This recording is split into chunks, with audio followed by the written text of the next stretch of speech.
मला ते जाणवलं होतं पण मी काहीच बोलू शकले नाही तिथं. पण तरी पण डॉक्टरांनी सांगितलं की 1% आहेत ते आहेत म्हणून असं सांगितलं. आणि ससूनला गेल्यावर आम्हाला त्यांनी लिस्टमध्ये सांगितलं की 4:30लाच पेशंट गेलेले आणि आम्हाला 8 वाजता सांगितलं की तुमचं पेशंट गेलं, तुम्ही सांगून द्या. इथे किती वाजता गेला होता हॉस्पिटलला?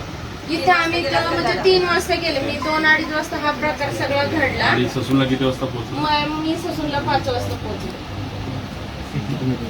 दारू सहसा कुठं प्यायचं? ते पिशवीत दारू आणायची का बाटलीत आणायची? हा, पिशवी फुगा हातपट्टी घेऊन यायचे, कधी कधी घरी पण घेऊन यायचे, कधी कधी तिकडं पण जाऊन पिऊन यायचे.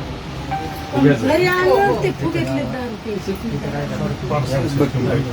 म्हणजे तिथं कोणी मित्र वगैरे भेटले तर मित्रांसोबत प्यायचं, नाही तर मग घरी आणून प्यायचं. म्हणजे त्या लोकांना माहित होतं दारूवाला ते माणसं त्यांच्याकडे जाते तिथे बरोबर ते दारू घेतात, ते सांगतात जाते गाडीमध्ये पैसे आहेत दादा मग त्या पद्धती स्टाईल किती रुपयाला असतं?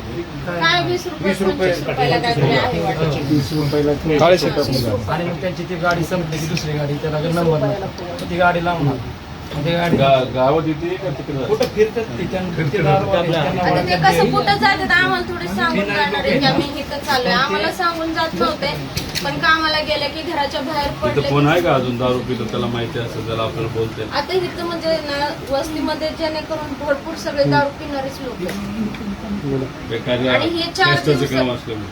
हा, आणि ह्या 4 दिवसात तर हे दारू पिणाऱ्यांचे जास्त प्रकार झालेले आहेत. मला सांगा आता एक आपलं झालं घरी. अजून कुठं झालं? इथं वरती पण झाले, वरच्या वस्तीमध्ये ते पण दोघं मला एकत्र नावं असतात? नाही सांगता येणार त्यांची, कारण आता मी इथं नसते ना, वरच्या वस्तीत झालेलं आहे वाटतं.